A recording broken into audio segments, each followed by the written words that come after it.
Hello, I'm Phil Svitek, 360 Creative Coach, and today I want to talk about your resume. That's right, your resume. I want to give you some tips to enhance it so that way you can actually get the job.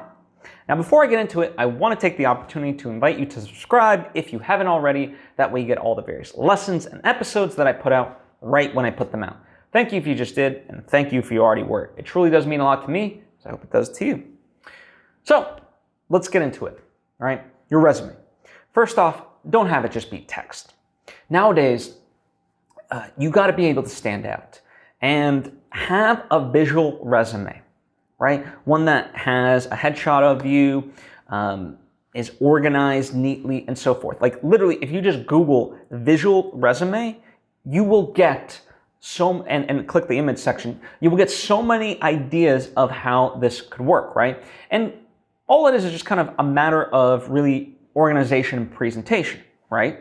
So let's say, for example, you on your resume, you have skills and your education and so forth. Rather than just have it be like text, it's in a neat little box that's a different color than the rest of the things, right? So you can draw people's eyes to certain sections, right? And so forth, right?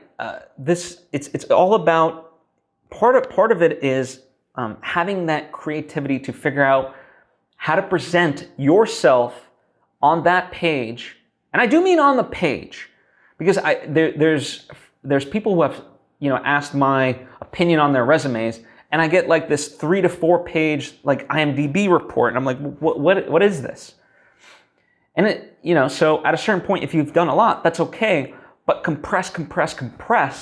And an advice, PE's tip, whatever you want to call it, that I gave recently to somebody was like, hey, there seems to be a lot of crossover in terms of the duties for a lot of these jobs that you're doing.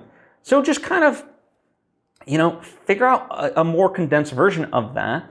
Maybe list like the tasks that you do as an overall thing, and then, highlight the places that you've done it for and from when to where, But it's all about just getting creative, because you want to create curiosity with your resume, rather than just spoon feeding everything. It's like when they tell writers, there's a thing called a log line, which is quite literally a sentence that's supposed to hook anyone about what a film or novel, whatever it may be. So for example, like if I was doing Liar, Liar, this isn't the exact one, but off the top of my head, Liar, Liar being the Jim Carrey movie, a compulsive liar makes a promise to his son that for one day he won't tell a lie, and it happens to come true. Okay? So now you already know the person, the setup, the stakes, right? It's got conflict right off the bat, just in one sentence. So, so someone who reads that, they're like, oh, tell me more about this liar, liar thing. What happens with him? Does, since he always has to lie, like, how does he deal with that, right? It asks questions, it begs questions. Your resume should kind of do that too, of like, oh, wait, I see you did X, Y, and Z. Tell me more about that, right? So they want to bring you into that interview. So that way you can then answer those questions. Now, you might be wondering, okay, how to create this visual resume if you yourself don't have that skill set. Simple. You can go on Fiverr, you can go on Upwork, and for the price of, let's say $50, $50 to $100, but I would try to keep it to $50. I'm sure you would too. You can get the results that you're looking for. A lot of very skilled people out there can do this for you. And okay, it's $50. But without spending that, you're just sending this resume that's not going to get you traction. So put in the money to get the results, right? You're investing in yourself. And in addition to having it be visually appealing, and I talked about compression, part of compression and so forth is how you write. So really just sticking to what's most important. And sometimes, what you feel like what needs to be expressed via sentences can really just be a bullet point.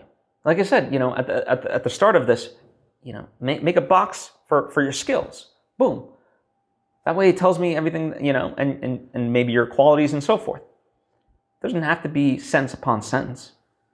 But to that end, you can, in fact, include, and I would encourage you to almost like, it depends how you want to do it, and what you're applying for, but a little bio. Let's say a 1-paragraph bio, right? That also illustrates who you are as a person. Because then that also showcases your writing style.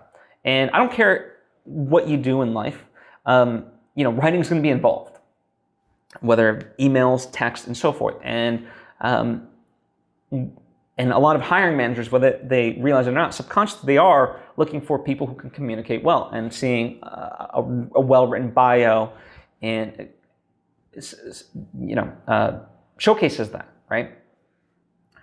Also, grammar and also active voice. Active voice is, instead of saying I was hoping, you would say I hope, right? And even that hope is kind of a very passive thing.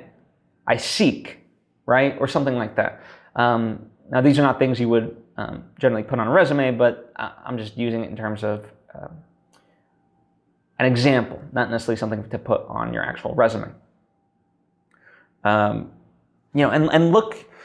one of the other tricks that I like to utilize is look at the various job postings of jobs that I would be interested in, and look at the adjectives and the verbs that they're using, and intersperse those within your resume, because then subconsciously it creates a connection with you and the job.